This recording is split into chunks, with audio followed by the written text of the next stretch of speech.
All right, let's test some sound. Let's see how the sound is going through. Hopefully, let's see analytics, stream settings. Okay, stream health.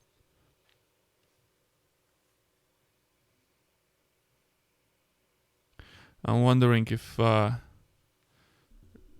resolution is good enough, or we need to switch to HD.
Internet connection isn't fast enough. Okay.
That's interesting.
Okay.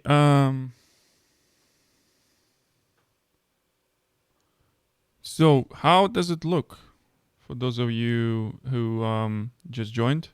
Let me know. I'm trying to see if there is anything that I'm doing. I can improve this. Obviously. So I'm looking to the YouTube YouTube stream health thingy, and I not quite understand if it's a actually good thing or not good thing.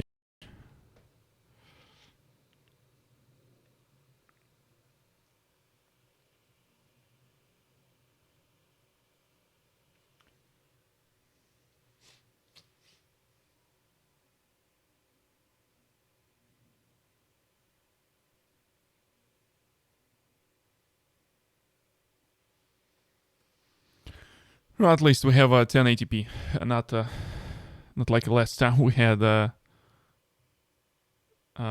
much like 720, which was terrible for many people. And I watched the recording, and after recording, it was just really, really not good. Really not good.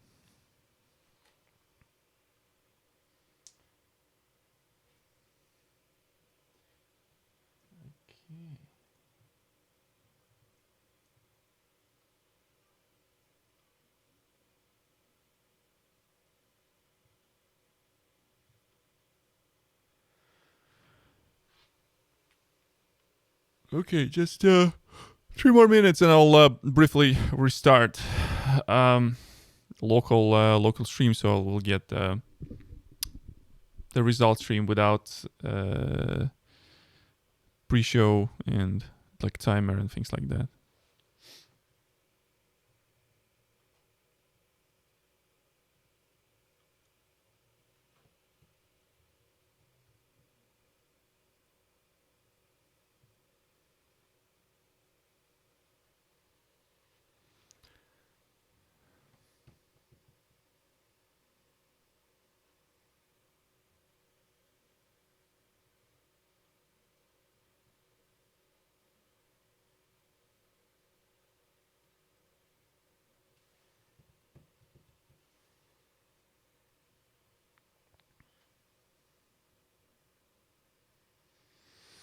All right, it's good enough. It's good. It's good to hear.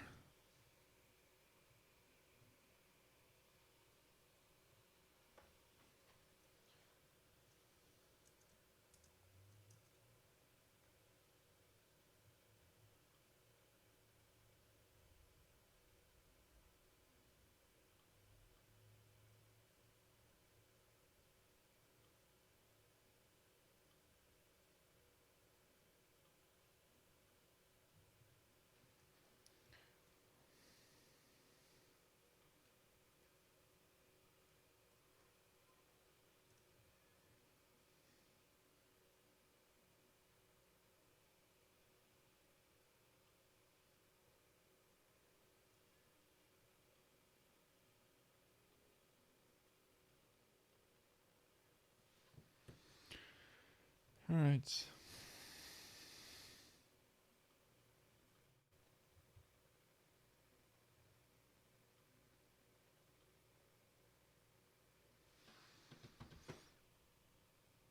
Okay, I think let me restart my monitoring thing so I would know that everything is working here. It's almost 3 p.m. here, so I think we can start this broadcast. Hello everyone, thank you for joining me. At least I see 7 people, or already 12 people. All right. So, and welcome to all the trolls that come into this presentation. Let's start from the very beginning. I will be addressing some of the comments that will be appear in the comment section. Just come to this like YouTube stream. There's a chat session. You can also comment. I like how the people make the first impression about certain things just by reading the title of the talk, not reading abstract and what are we going to be doing here. It's just a very classic thing that happens on the conferences. Like when it comes to the conference, you do the talk, and after that, getting these reviews from people, and people said, "Hey, for some reason, talk was not what I was imagine it would be." So this is why it's very difficult to to stay normal in this kind of fashion. So okay, today we're going to be talking about, like, let me address this, like why there's a comment, very nice comment, why force Kotlin when Kafka has mature part written in Scala and Scala client is more native than Kotlin. We're not going to be talking about Kotlin for Kafka, or like rewriting Kotlin, writing client in Scala. So like maybe you will be surprised, but like mature part of client right now, it's more Java than Scala. So no one is actually writing in Scala like actively. There are some core pieces that in Kafka that still use Scala, but hey, we're not animals here. All right. So today, for those of you who don't read, what we're going to be doing today? Today we're going to be looking. It's kind of like a second part, or maybe like second episode of the previous talk, where I was looking how to deploy Kafka Streams applications to Kubernetes cluster. And what we did last time is I showed you the code. I showed you how you can build this. Link is available on my YouTube channel for previous stream recording, where actually we took some of the very basic application, more or less basic application that reads data from Kafka topic, do some processing, do some aggregation. We talk about different bits and bytes of like stateful versus stateless architecture of Kafka Streams application, how to deploy this stuff. I'm just trying to figure out where to place the microphone so it will look more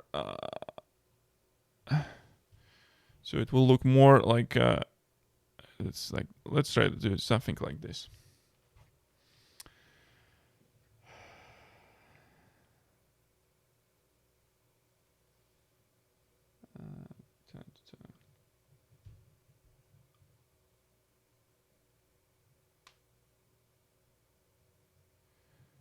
All right.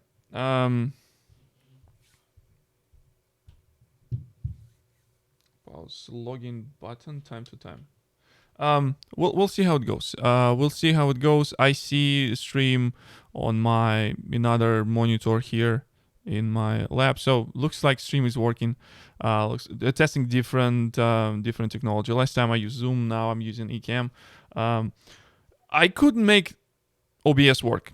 So like for those people who asked me to use OBS, I could not. It just crashes using my camera.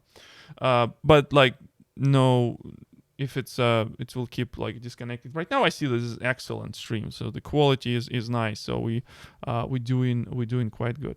All right. So what we're gonna be doing today? So let me switch to different.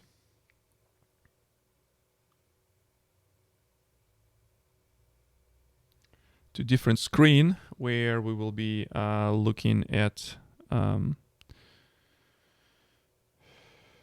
remove this widget. We don't need this now. We're gonna be doing some interesting stuff now. So last time, let me bring the IDE. So last time we stopped at our deployment aspect on a thing called YAML. So essentially YAML is a de facto thingy in Kubernetes world, and the people using YAML to write their deployments. Now, what I'm proposing today is that I'm not going to be like going through all the like a series of memes around the YAML, even though I would, and it will be bringing some quick laughs and lots of joy. Today we're going to be talking about how not to use YAML to deploy. How to deploy your application in Kubernetes. I use something more developer friendly, and the motivation for this presentation is more like everything we're talking about is infrastructure as a code. Like when we're talking about modern DevOps approach to application deployment, we are talking about infrastructure as a code. However, there was a good question from the DevOps conference in St. Petersburg last year. Like why, if everything is infrastructure as a code, why I'm writing so much YAML? I'm not gonna go through the series of problems that I personally have with YAML, because it really doesn't matter. You can find my previous talk when I actually did the mem review, and today we're gonna be looking into something very interesting, I think, in my opinion. So this is like small library that's called Kotlin DSL that allows. And we are back. It was interesting that just computer crashed on me. And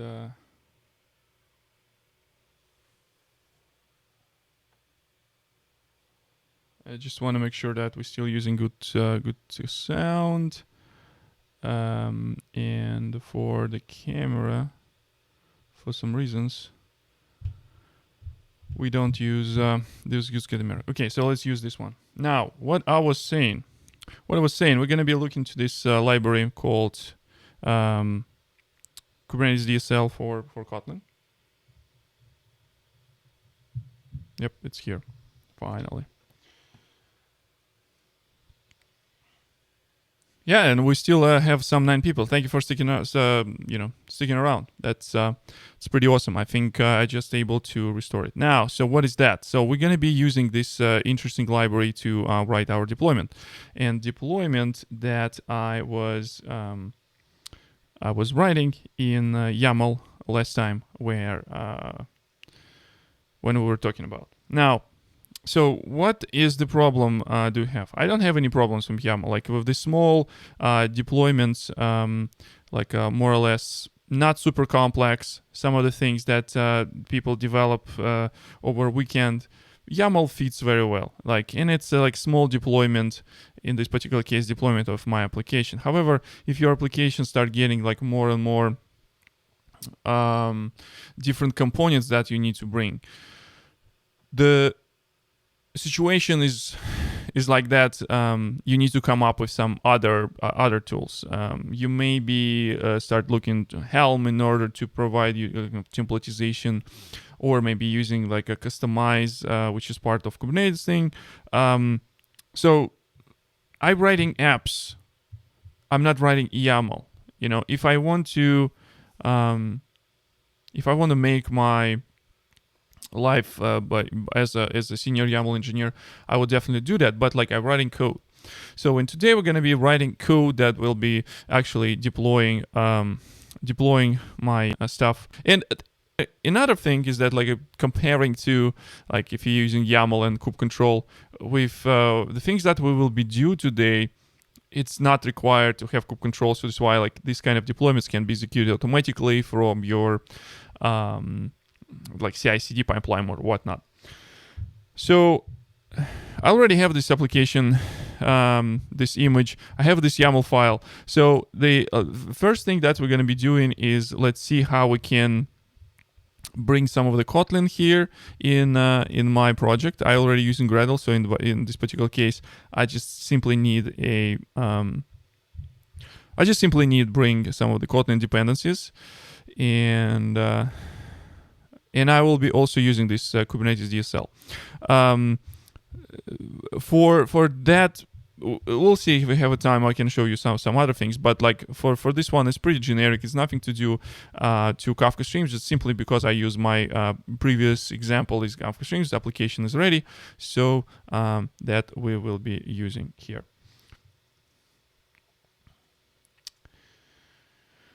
So for cluster, there was a good question in the chat. Let's start new terminal, full screen. Let's make it bigger. So for this application, we're going to be using GKE as I used the previous time. So I will create a small cluster in GKE environment, and gcloud cluster create. So cluster with 2 nodes. If needed, we can scale this up. Again, we did this last time. Not going to go in much of the details here. We'll execute this in the East region C. We're creating cluster from scratch, so we'll see that there would be no artifacts from the previous run. Interesting thing about... let me quickly fix that screen. I don't like the cropping, so I would rather you'll have like a pillars rather than we'll not see like a full screen. So in one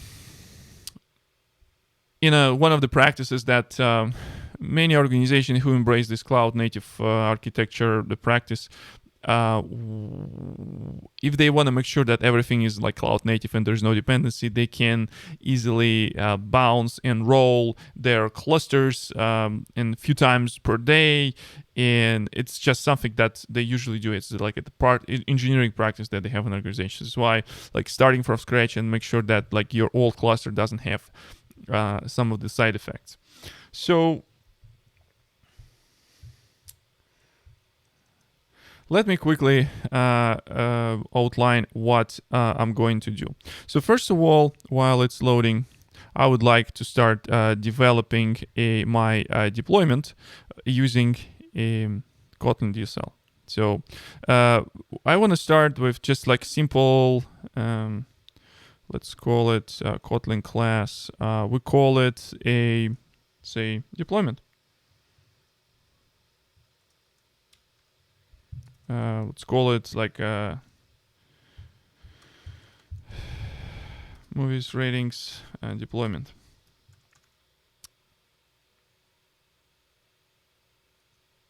Ratings,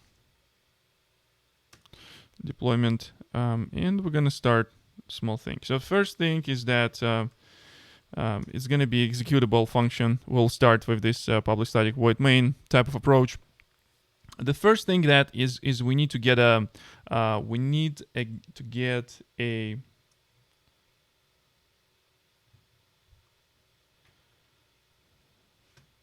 client from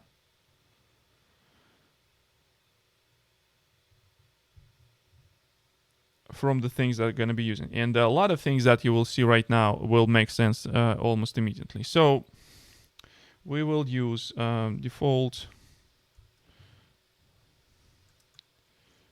default Kubernetes client. So the meat and heart and brains of this Kotlin DSL is actually a library. It's a Java library that already exists and exists for a while. This library is I see, so no comments, so I will keep rolling. This library calls Fabricate, and it's a library that was developed in Red Hat. It's open source library. It actually provides a Java library to interact with Kubernetes API. So Kubernetes is an application server that exposes Service API. We can interact with this using this default Kubernetes client. Let's start with some config. And in namespace, just create local variable config and let's do config. So in this particular case, it will just simply use my local configuration to, whatever context I have configured in my application, I will be able to connect in namespace. We will do this in default namespace. And this is pretty much, or so val, I would say, right? Client. So this is how we're going to be operating with these with this Kubernetes cluster using this client code. So the next thing is basically is to what we're trying to do. So we're trying to create deployment. Deployment is our new, it's a new resource, and this Kubernetes library, Kotlin's Kubernetes library has all sorts of support of all sorts of resources. So in this particular case, we'll start. You know what? So we would know that we're doing this. Let me have a so split vertically, and on this side, I'm actually open my YAML. So in this particular case, my YAML will be my kind of like a documentation. Usually, you might have some documentation open on the other side. So we're gonna be starting with new deployment. So a library, this Kubernetes DSL library actually employs some of the cool concept that Kotlin has.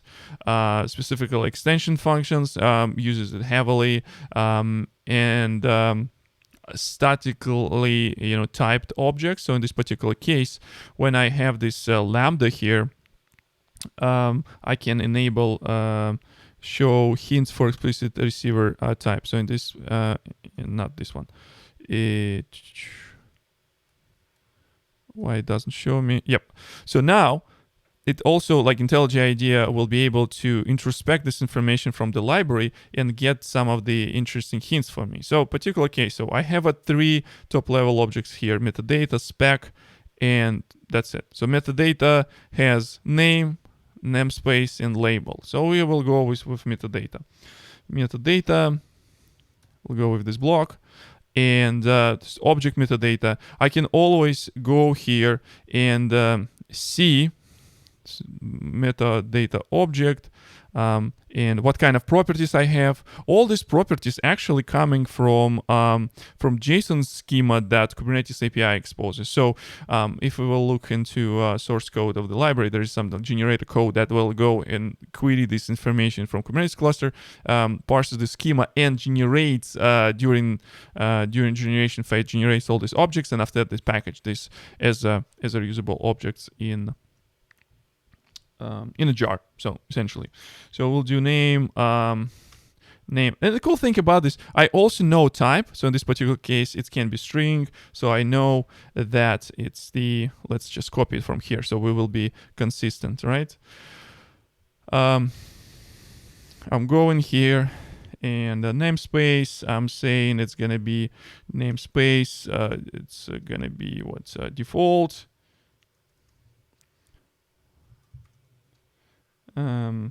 The labels.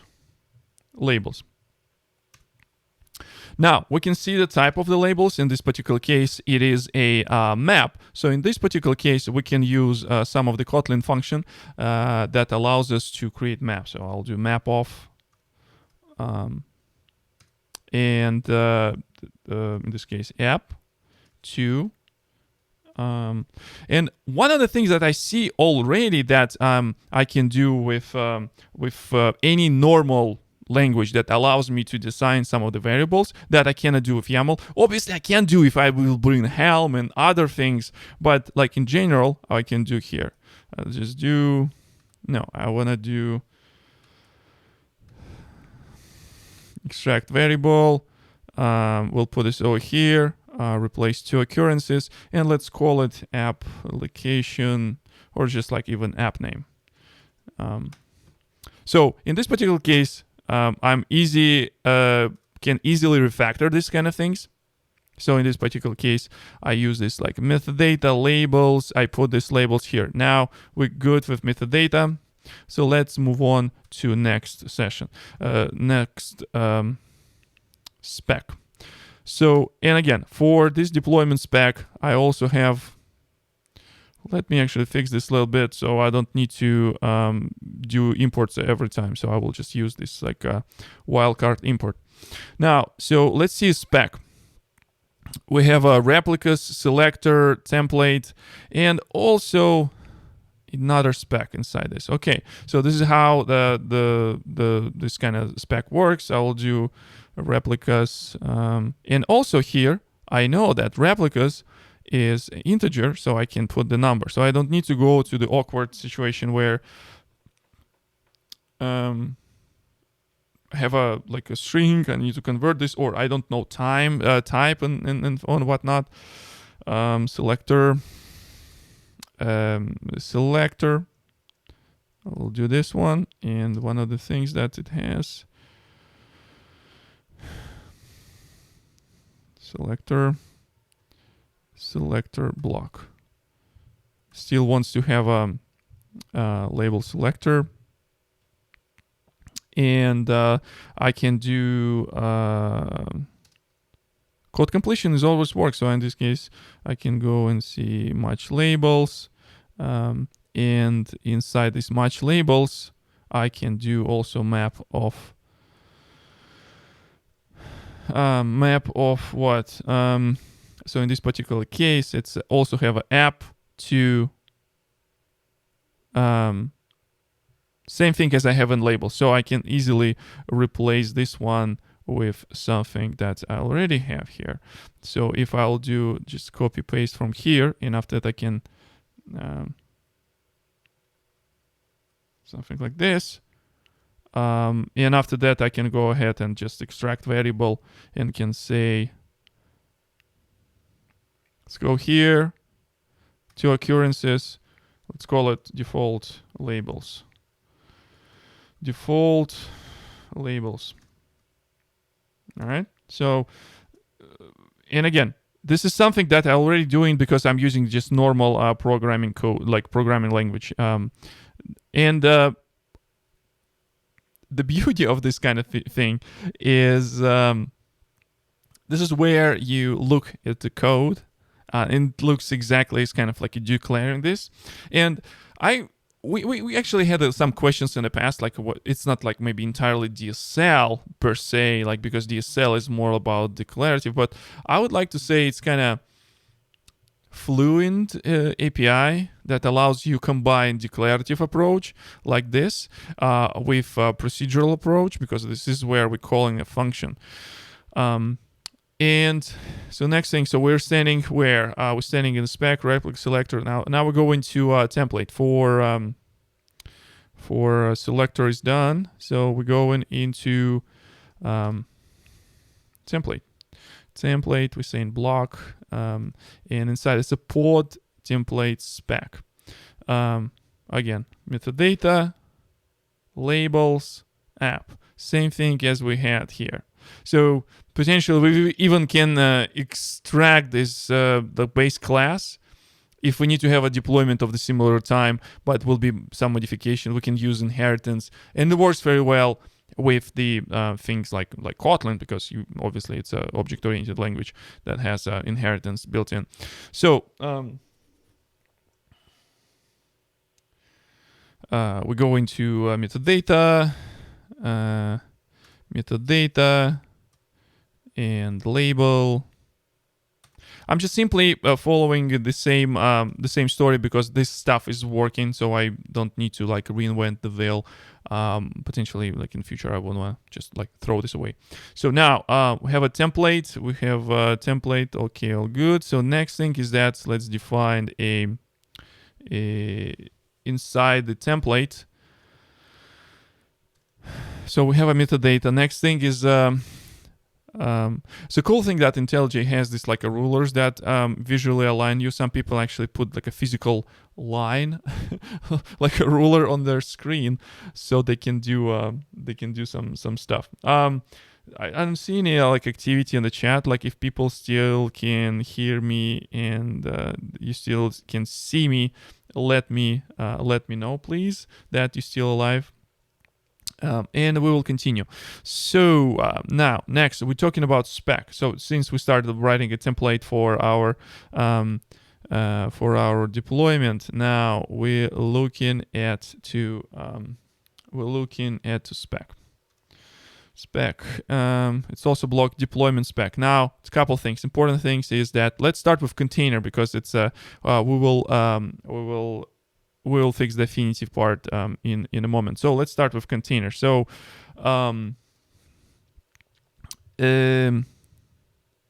container spec. Can I do container right away? Yeah, I think I can. Containers. It's immediately this deployment spec. So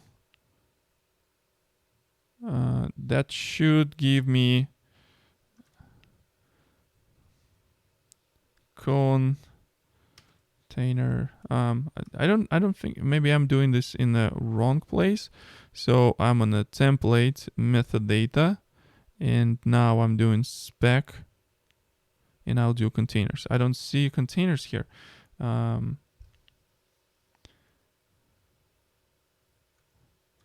That's weird. Let's see.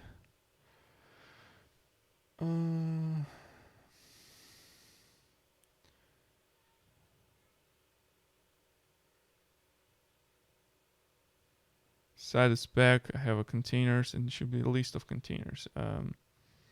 Let's see if I have a, yeah, the import is correct. So just in case, we add a another package just to make sure that we are including all possible things and why it's happened. So this container object is actually as a fabricate model, but it's supposed to be inside the spec. Let's see pod spec. Okay, so I think there was a clash between this spec, deployment spec, which is a part of the apps package, and so that's why let's take a look inside.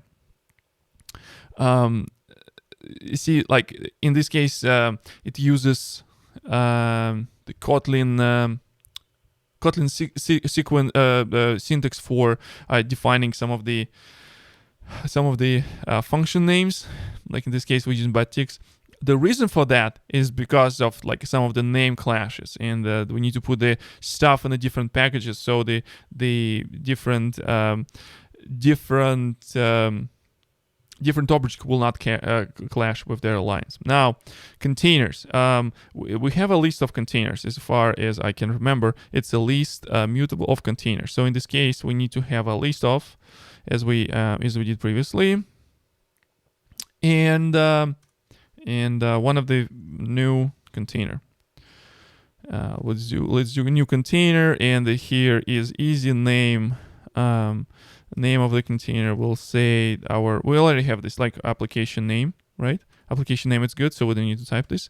Now, image. So we see here. Inside image, we will just copy this one. We will use the same image that we did previously. I didn't do anything with that, and there's a reason why I didn't do anything for that. And hey, like you live only once, YOLO, right? So using latest version of the container. Don't do this in production though. Next thing, the environment variables we need to pass here. It's also in the list of in var. So I'll do a list of, and I'll do new in the var. So with this, I can do in the var name. So name is Java tool options. So in this case, we'll have ability to inject some of the environment variables.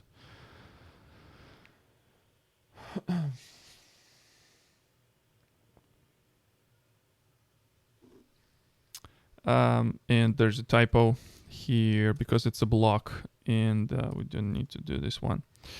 In the particular case of value, we also putting this here.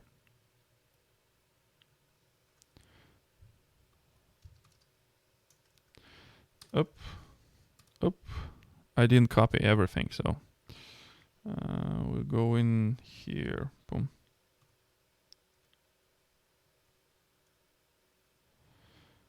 Now, and inside the containers, we also need to say, because we're using this image that not stored in Google Container Engine. So in this case, we need to provide a secret name for this particular for this guy.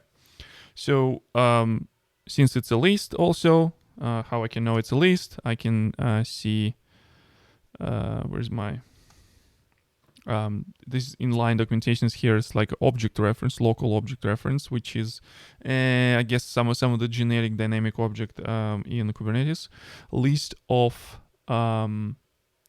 and should I call it like same way as a kind of like a local object reference, I guess, because it's strongly typed, right? So I cannot just come up. I can just do like some generic object, but like I already have a factory method that can create this local object reference, and name equals. So this is how we're gonna call this secret here, right? So let me quickly take a look. Is there any way to how it can look like default rendered version? So it's not the rendered version. So we constructing a API call. I believe we can try to run something like let me see if I can do deployment. And if I will go here, but like why? When we can like debug this in production. We will get back to this one. Let's see if deployment has this ability to get like a two-string representation that we're expecting. We'll do this print. What's the south of love it. Deployment. Yep. And this is what we're gonna be doing to string to deployment. Why it does not allow me to call to string? Probably it's gonna be explicit anyway, but let's not go this route yet. So in this particular case, we don't need to even use a client. So let's see if this guy will give us exactly what we're expecting. Otherwise, we can go ahead and submit the pull request, not the pull request, but at least a feature request or issue that will. So it has some representation, but it's not like YAML that you expect. It's a literally the Java object like. It looks good, so you can still you have ability to do some of the some of the debugging what you're putting there. But maybe there's some like a to YAML or to JSON. I don't know. JSON to no. So I don't see anything. But like again, we can yeah, better than nothing. Exactly. So what we can do, we're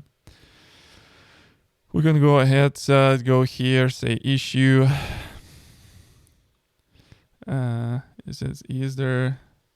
Is there a way to get like a YAML or JSON representation of a resource? Hello. I have I have a deployment or stateful. I have a resource. Let's do this like this. I have a resource.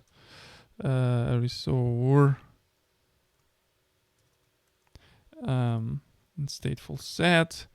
And I was wondering if there is a method that returns JSON or YAML representation. We'll fix some and thank you. Let's get YAML or JSON a representation of a Kubernetes resource of a like this. Okay, so submit new issue. We'll see how fast we get the result. All right, so let's get back to coding. Now we have our deployment. Now we're good with our containers. Now this is kind of like a tricky. So in some cases you can say, hey, yeah, but like it's like very far-fetched, and you kind of like making the case here that your programming language better than declarative to convert. So do not show hints. Just hide this for a while. If your programming language actually like better than like YAML hint. So for example, some of the things are making sense in a programming language thing. So once we start building more or less complex deployments, as I mentioned, things around, well, let's just say we have a situation where we have a same deployment over and over again, and we don't want to kind of like implement the operator pattern, which is another thing to talk about. Is like, let me know in the comments if you want to hear about like operators in Kubernetes world. You can define a kind of like a template that you can just like go and hack with your, I don't know, like whatever your favorite templating engine. But with programming language, you can program anything. And you can also define the template and process those templates using some of the programming language construct.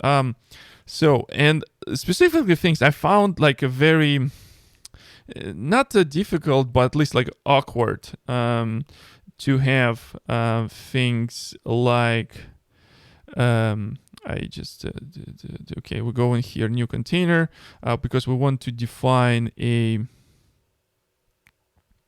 container. Next thing is we define is affinity.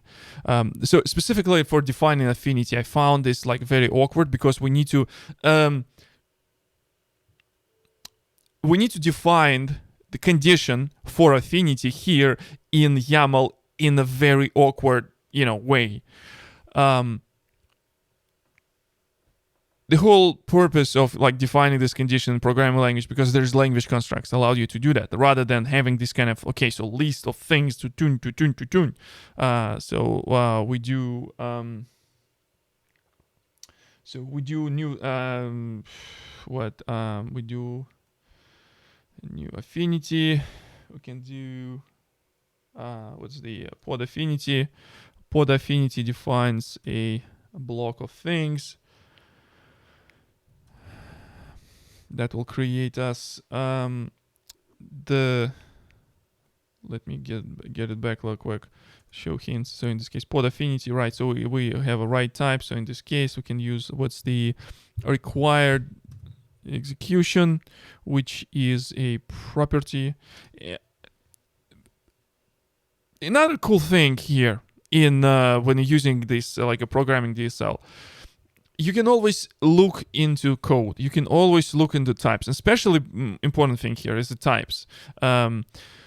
Because right now you don't know, like without reading documentation, like how this particular thing is actually work, right? So in this case, I can, without knowing what it does, it's okay. So it says it's pod affinity term. So in this case, I'm going and creating new that's a list.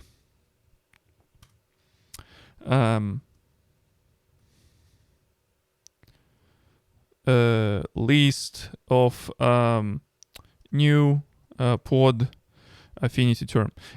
Pod affinity, and you see, like I just typed this and immediately I have a error because of the introspection that available in IDE. Pod affinity term. So for pod affinity term, we need to define this like a label selector. It's very awkward because like we're providing this match expression using this like YAML thing, and right now over here we're kind of following same like very, I don't know. It doesn't look idiomatic for programming languages like Java or Scala or Kotlin for that matter. But it makes sense for defining the API, so you can submit this kind of query type of thing. But it's more, I don't know. Like let me know how you feel about this. All right, so 45 minutes. We didn't do anything yet. Let me speed up some of the things. I can. Okay, so we're almost here. So label selector, topology key. Topology key is obviously we're taking this one from Kubernetes. Now go in here. Boom. Topology key. Next thing is that the match expression. Match expression getting a type of what? Another list of like match expressions. It's obviously because it is a new matching expression. Label selector requirement. Okay, it's interesting. It's called label selector requirement block. So in this case, we're doing this one, and in this particular case, we are doing key equals app values again, values list of and in this particular case I can put this like an application name. We're gonna be using this one, and operator is what?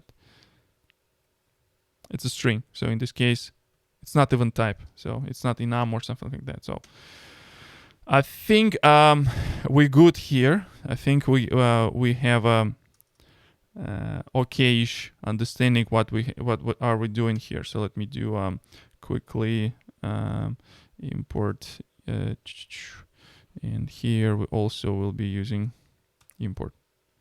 Boom. Okay, fantastic. Now, so we have a couple things here. So we have a metadata check, labels spec check. All right. So next thing,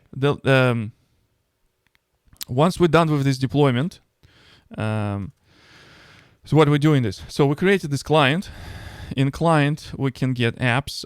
This is where the deployments actually are deployments. We can do create and replace. Oops.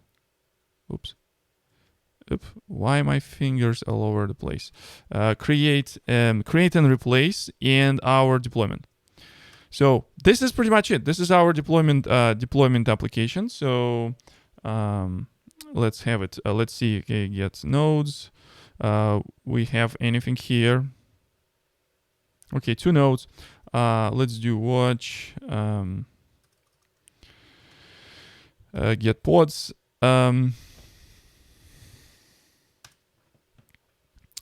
No resources found in namespace. So watch this. So if I will go here and run this, if I don't have any errors, hopefully I will get some. All right, sweet. So in my pods are starting appearing here, which is nice. Okay, I can get deployment. KGD. Let's call it, what's deployment name? Streams. Stream movie ratings, right? This guy. Yep. -o YAML. This is our guy. So let's see what is going on. What is happening. So this is our definition. Let's do this like a little bit of colors. -l YAML. Ooh, -l and YAML. Deployment looks exactly as we plan to do, and looks good, right? So let's see what's the status. Minimum replicas unavailable. Let's dig into this one. So what is happening here? So where's my events, metadata timestamp, and what I see here, image pull back off. So what does it mean? So remember in our application code, I promise you that the boring part already passed. Now we will try to fix and make this thing running.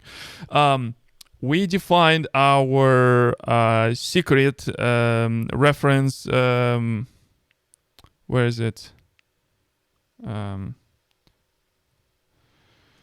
Secret. In this particular case, we didn't create this one, right? So let's create this one. In order to do that, let me quickly show you something.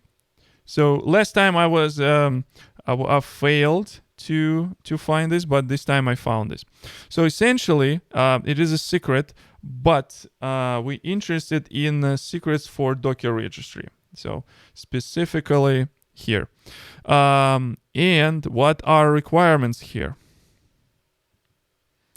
So set the name of the data item is to docker config JSON.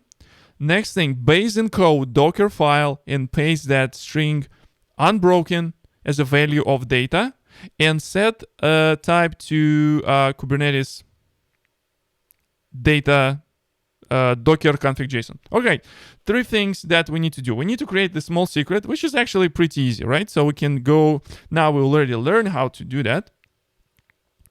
So let me quickly hide this deployment. So let's go before that. So we don't have this secret. So we're gonna be doing this new secret.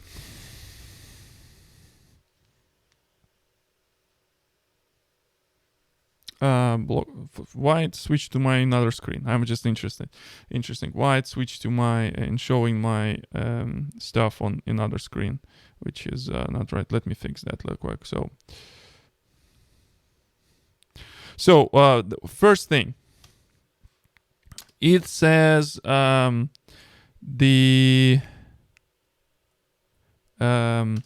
first of all, let's get back to documentation real quick. So set type to Kubernetes docker config JSON. So in this case, it will be used as a, so we're doing type, it's a string. Next thing, base in, set, okay, so first of all, we need to get this file, and I happen to have it. And in my resources. If I look into my resources, this is my docker config JSON. And I already have this auth thing is base 64 here, so it's good. Now, what I can do, I can go in console and create this as the last time I did, like the create secret with specific but it's a real programming language. So let's try to do something with this. Okay, so let me see. I'm only doing this because I need to find a class loader for this, because I want to read the file in from the class loader. I don't want to like put these lines here. So in this case, what I'm doing here, so let me get back here. So I do.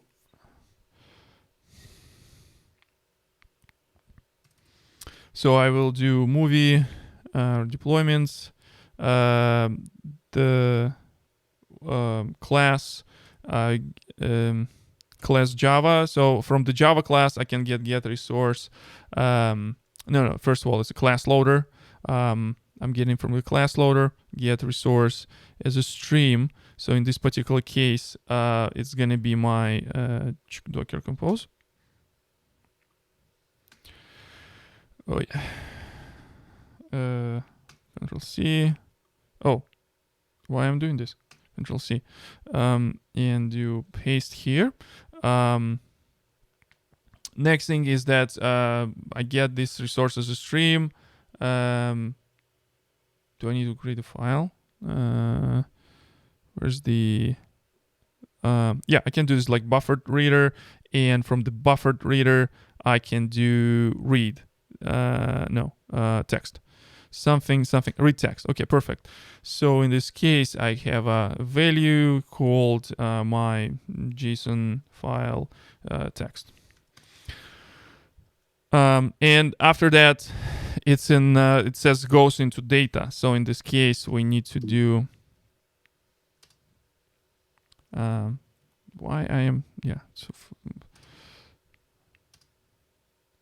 so data.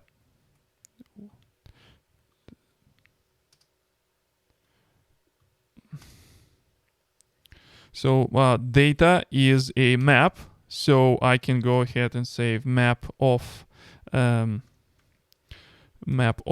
So let's get back to documentation really quick. What it says. So it says set the name of the data item to Docker config JSON. So we're doing this and the data item is coming from JSON file. So here's the cool thing. There's like check this out. Now it says base64 encode Docker file and the Docker config obviously, and paste this unbroken onto data in this value. All right, how I can do that? Like Java can do that, but here's where Kotlin is another, like, I really love how the Kotlin extension functions work. So I can do this to base64. So, and I'm done. So in this particular case, so what I can do here, I even can do something like this.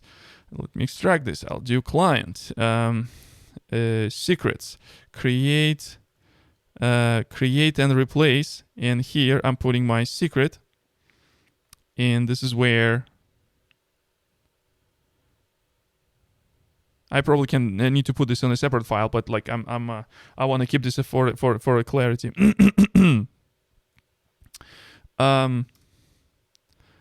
And the cool thing about this, I can rotate this file, and using like Artifactory API, I can maybe retrieve this file without actually going and storing it somewhere.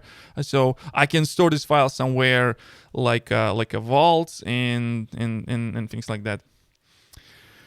So let's run this once again. Run.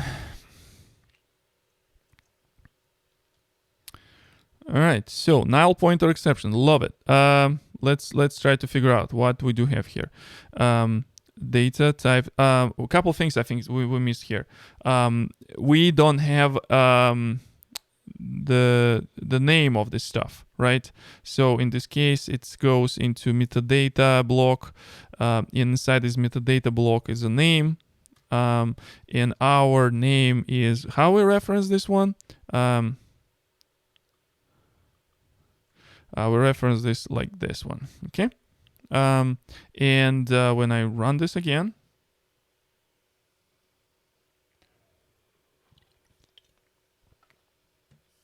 All right, what is going on? Failure to post. Let's see. Secrets is invalid. Requires the value. It's supposed to be just like that. So let's see.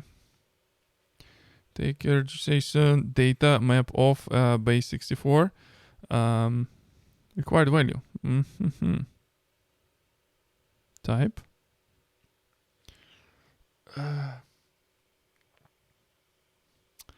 Let me see if we actually created. Okay, get secrets.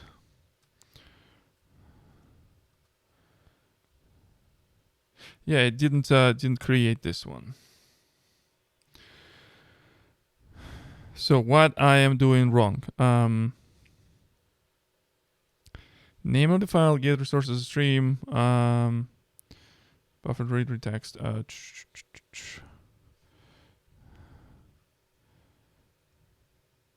So maybe let's debug this and see if we're able to read the file at all.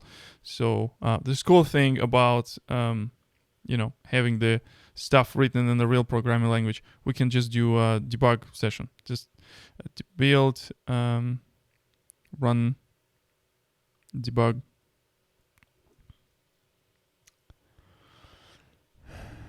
All right, and we have here. So it's here. So file is here. We do have we successfully read this file. It's there. Now, docker config JSON. Okay. Here's the thing. Yeah. So this is something that I missed in. Let me switch to documentation so I can show you how the documentation looks like. Yeah, name of the data item should be this one. All right. So in this particular case, then this will execute.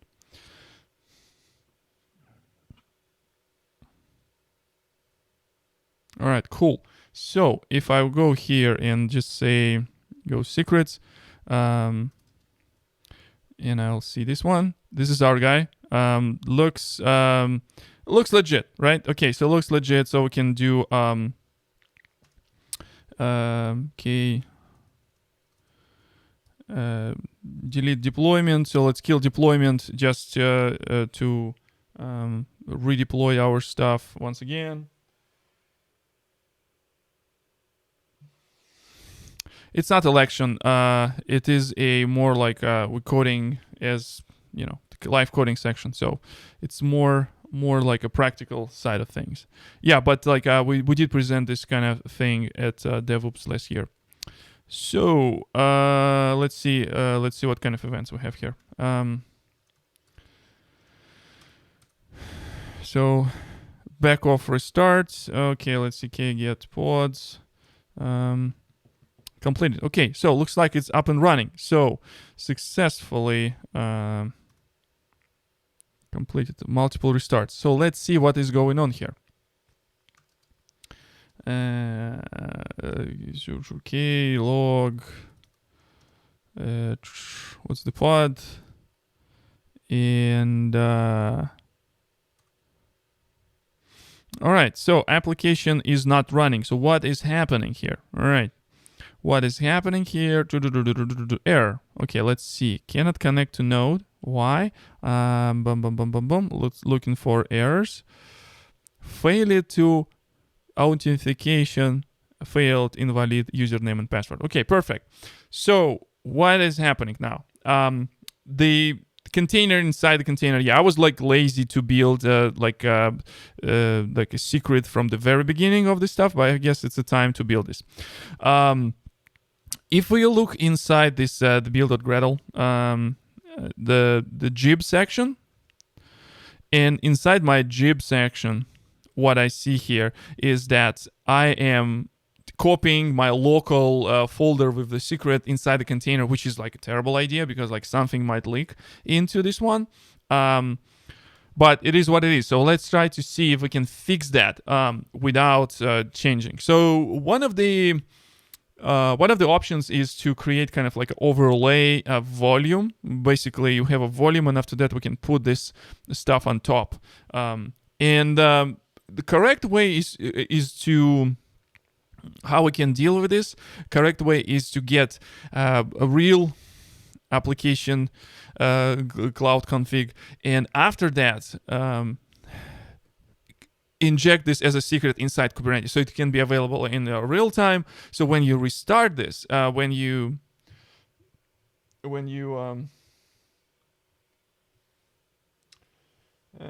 it uses this camera? Like, it's weird. Like, this camera, it's weird. So when you so you can rotate, obviously, these keys. Your application container will not include those and things like that. So let's see how we can fix that. So another thing is we can use a secret and create the secret, and we need to read the secret from our local configuration file and create the secret inside Kubernetes cluster. All right, so let's have another. Let's call it C Cloud, just the sake of having like everything in one screen. C Cloud secrets. Secrets. Let's call it a. Yeah, that's gonna be like this. So about time, yeah, we have like around 25 minutes. I think we should be fine. So the cool thing is the part. So first of all, we can read the files. We can read the files from some storage. In this particular case, it's in my local folder somewhere. So I can do things like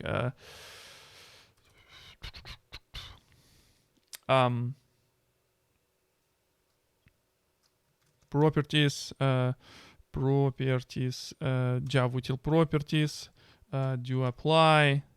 I can do load. And in this particular case, what I do, I need to get a file. Does it exist? Or I just simply can. Let me check this out. My some notes that I have in the past. So properties files. Oh, I don't even need to.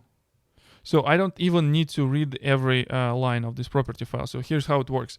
The way how the secret work, it defines like key values, and what I'm trying to do here is let me see if I can open documentation here.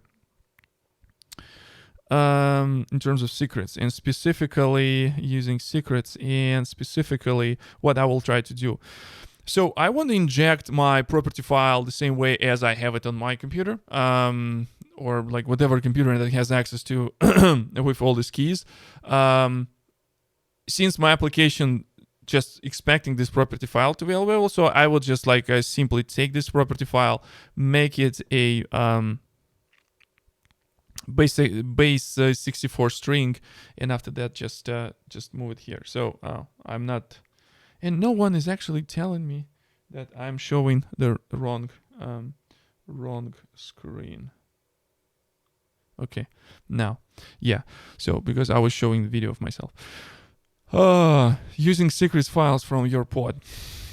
This is what we're gonna be doing. All right. So in this particular case, I just need to go and like do file. What's the path name? Where is it?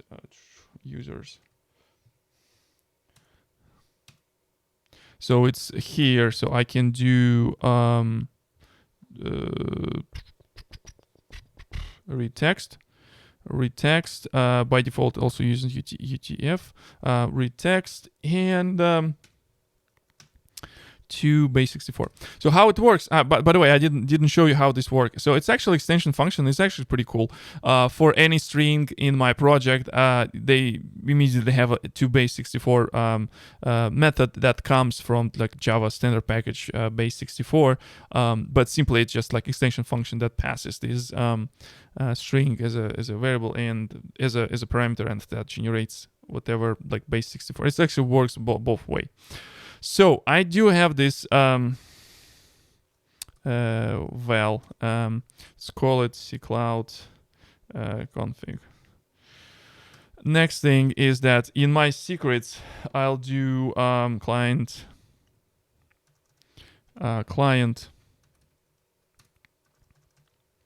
Oh, I didn't create this client, so I do a default Kubernetes client, because default Kubernetes client, they also have a OpenShift client that allows you to kind of like interact with OpenShift, and just do config.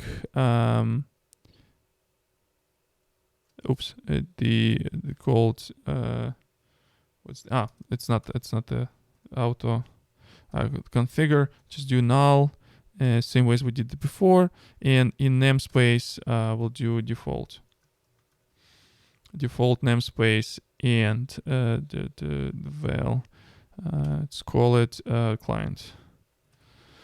All right, so with the clients, I can do client get secrets, create and replace new secret block, and where I just need to have it's a type, I guess, opaque. This is something that we need to see in consult with documentation. All right, metadata. No. Where's the secret itself? My secret. Yeah, type opaque. So we're doing this one. After that, we do metadata. It's also metadata block. Name. Let's call it cloud config. It's a secret name that we're going to be using in Kubernetes. Just do another like this. Cloud config, and the data.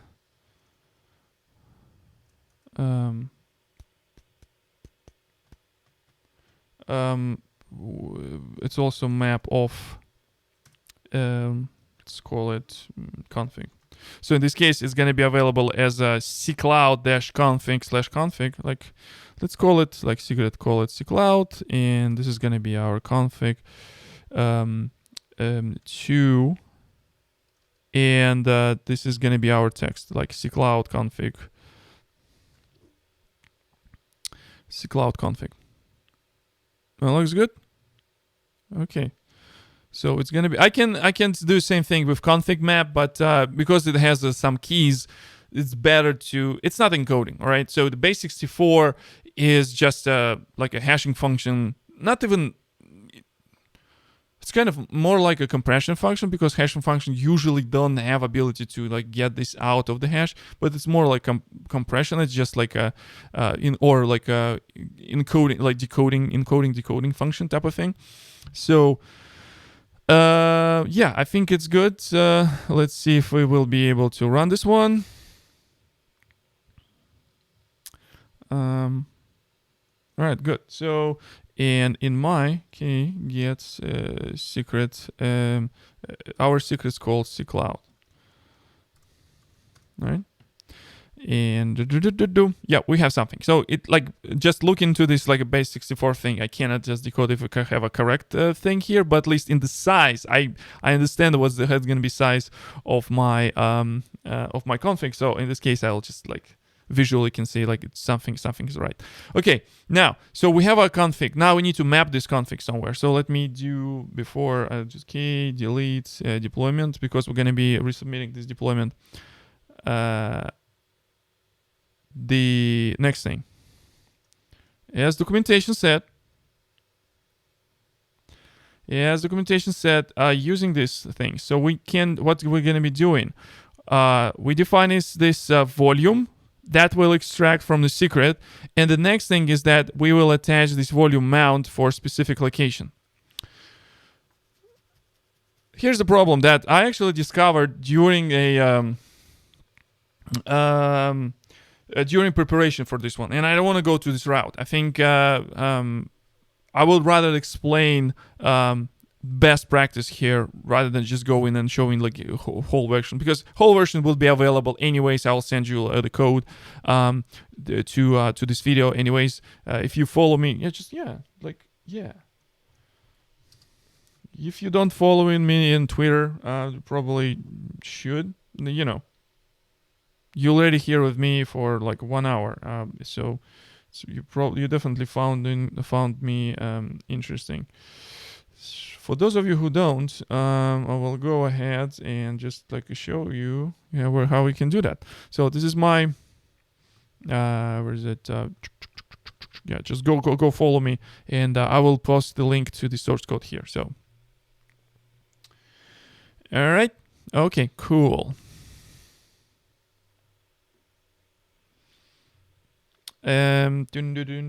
Like where we stand. Okay, so I found something interesting. So the way how I locally test when I use my, let me switch back to my camera so I can talk a little bit about this stuff.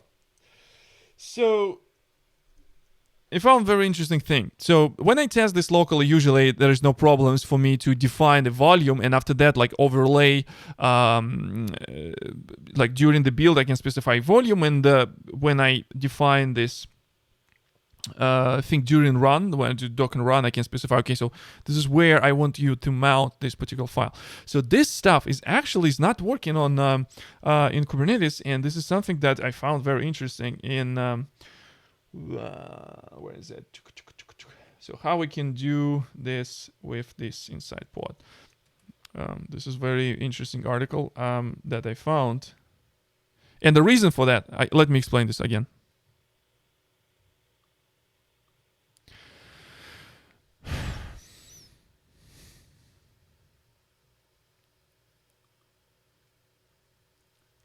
Reason for that is here. I'm just like using this file in a root.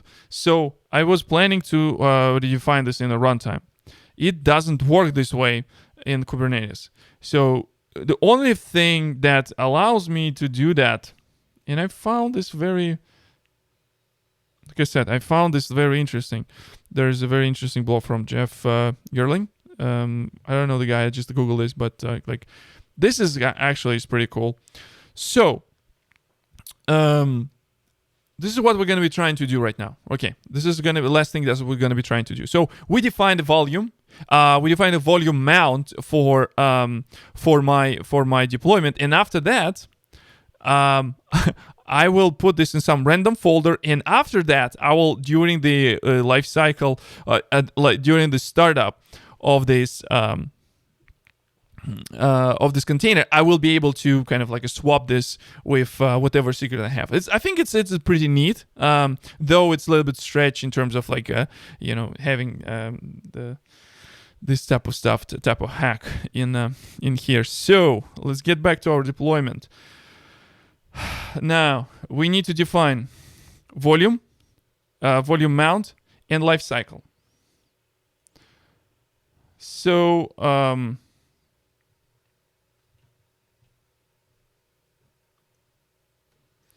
in this particular case, I just want to go ahead and just have some copy paste because we're running a little bit out of time. I want to finish something here, and but you probably already got the idea. So we have in here there's a section called the volumes. In this section, we will put this stuff. In this particular case, I do have a new volume. This is the name of the secret that. Secret name, cloud config, but we call it just a cloud. So in this particular case, I will just to make sure, I'll just do k get secret cloud. It's here. All right, cloud. So in this case, I taken this one and I'm getting this config.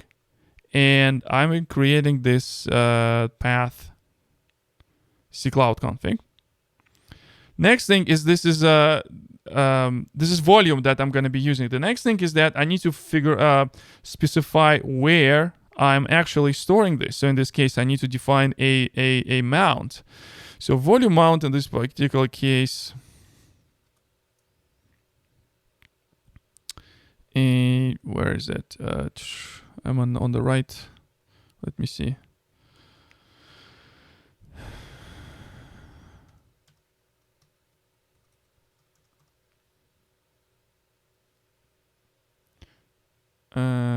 It's inside the container. I do volume spec.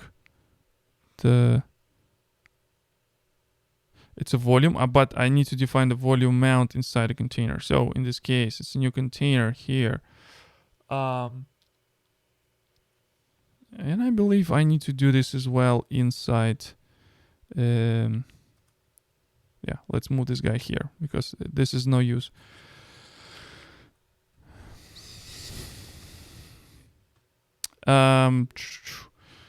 So let's put in here, volume here. And another thing is volume mount. The volume mount also goes here. So what are we doing here is this is where we define our volume. This is how we map our secret. This is how we specify where this config will land. So in this particular case, it will go into var config. And the last thing that we need to do here is so remember in this blog post he has this there's a lifecycle post start exec, okay, and we will do this. Does it have a lifecycle? Yep. And I'll just put this lifecycle.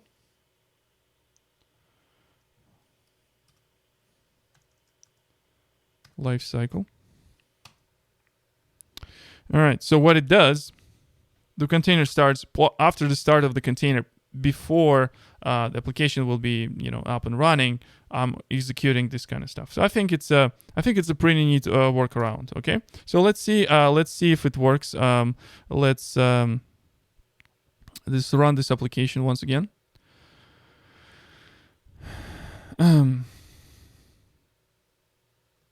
All right, so let's see. Okay, get deployment, not get. So KGD streaming app deployment here. Let's see, it's up and running. Good stuff.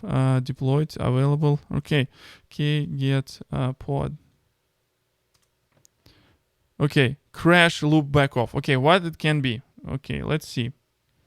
Let's see some logs. Or even events.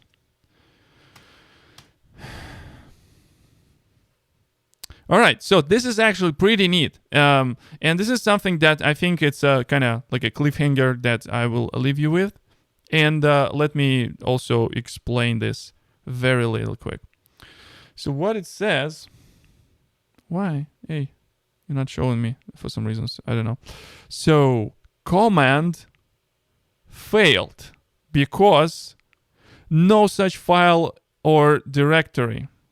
This is interesting. This is something that you're expecting you will have, but you actually don't. And the reason for that, it's let's take a look on my. All right, so let's take a look at build file. So I'm using Jib, and the Jib builds from this distroless Java 8. Okay, so what is distroless? It's a base image that Google created for just simply doesn't have anything except like a kernel, right? Let me quickly show you the description. All right, so this is actually very useful to know if you're trying to debug this type of stuff. So distroless base contains minimal Linux distribution, libc, and mostly for statically compiled languages like Go, Rust, and D. So let's see, distroless. If we have distrless for Java.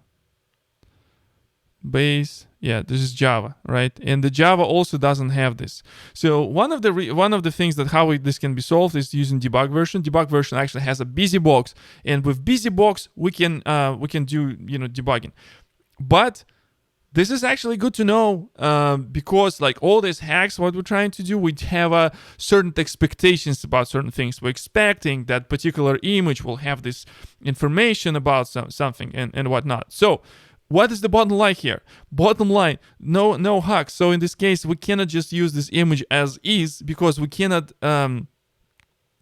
inject this configuration file in a way how it is applications configured, which is like totally wrong. So in this particular case, first of all, we have a ability to influence this one. So we can move this to some location. So let's say we can do var config, and let's call it, what's the location where we put our mount. Var config, and the file name is config cloud. Okay.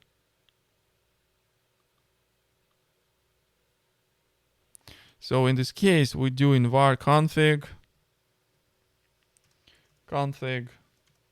cloud.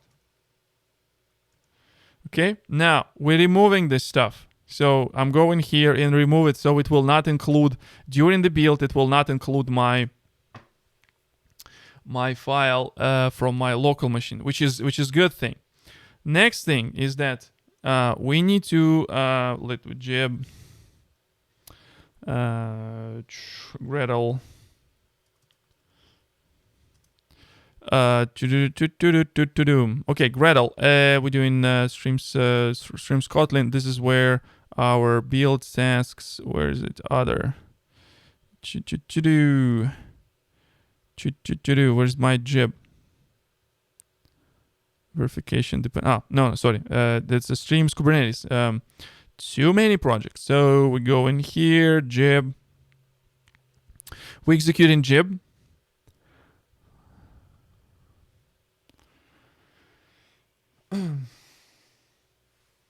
So, is it secret to pull an image? No. It's a different secret. So we already defined the secret to pull image. It already works. Everything's fine. However, build image failed. Perhaps you make sure credential for. Okay.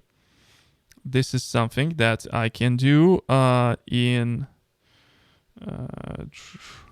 a separate window.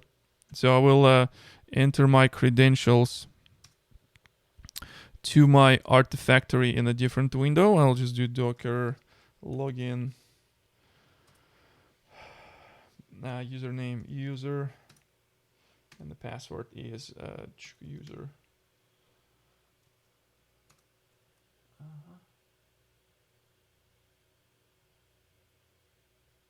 And the password is it's always good to like also validate yourself Artifactory and not store any passwords after you do a live session, because people are interested in stealing your secrets, if you know what I mean.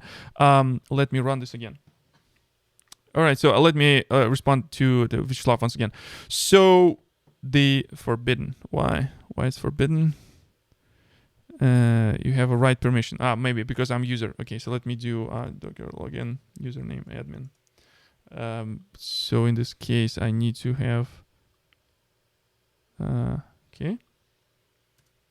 My user only has a pool privileges. It doesn't have ability to publish. So yeah, perfect. Now it works. So we created this secret to pull images in our on the very beginning. So this is where we use our a JSON file in here. But the second thing is my application, my Kafka Streams application actually needs to know how to connect to external world. And in this particular case, where is it? So in this particular case, I need to specify the property files. You can check the code after. You'll get what I'm talking about. Now, so we don't need to have we don't need to have this lifecycle stuff here because we replaced thing. So next thing is that cloud config. We're extracting this volume from this one and put this inside here, and we map this file over here. So when I will run this, I should be able to successfully get my pods. Let's do watch pods, container creating, running, and I think crash. Okay, let's see what is the events. So what is happening here? Successfully pulled. Back off restart. Okay, let's see log. And we'll do this from this pod. Could not found load streams demo. Why is that? I guess I break something with my build, but probably this is gonna be story for investigating the next time. So this is my arguments, and this is where, yeah, that should work, but for some reason it doesn't. But I don't have more time today, but this is, stay tuned if you want to know if I'm able to successfully recover. Keep in touch, stay in touch in Twitter. I will post the link to video, and I will post a working code here, and also let me know if it's something that was useful or at least entertaining. Let me know. On the very beginning, like we had a rough start, but I think we covered a couple very cool points. Where's my Scratch file? No Scratch file, just plain text. So what we looked today. So we looked at so first of all, Kubernetes Kotlin DSL. DSL. We chat a little bit about the stuff like the benefits of like a real language,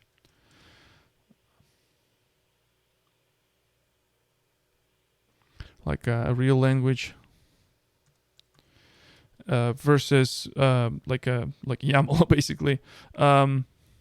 This DSL thing, we created a deployment, and like this is real infrastructure as a code. You know, you're coding in the real programming language. Created deployment, created a secrets, and we can create some other resources. For example, in my another talk that actually we did at this what's the conference name? The DevOps in St. Petersburg. We actually talk to Kafka cluster through Kotlin DSL. So Kafka cluster was registered in Kubernetes and exposes some custom resource definitions, and we use this custom resource definition to generate property files. So that application can go. So for example, like you have a Kafka Streams application that starts and figure out, okay, I'm running in Kubernetes. So instead of like finding this file on the file system, it's actually, this application can actually go and, I don't know, like do self-discovery. So it will call, because it's like Java applications go and execute the same API. And again, there's nothing magical here. Language. So there's nothing magical here. So all heavy lifting happens by using this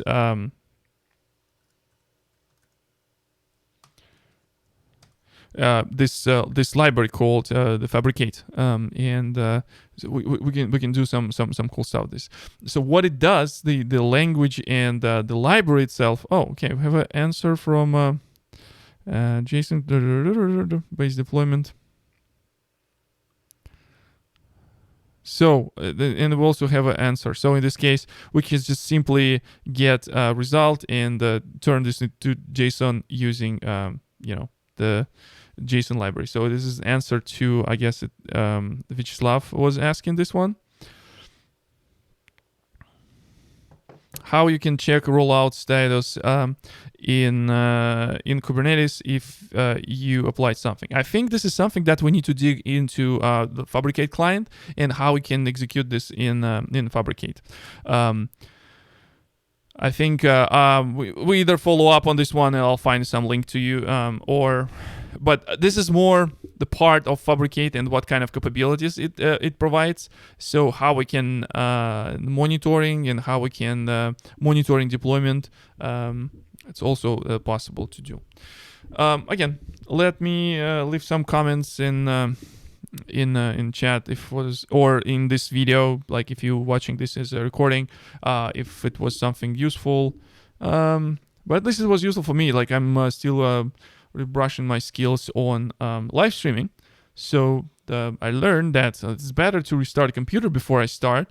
Obviously, there is some of the baggage of stuff that's running, and things might crash.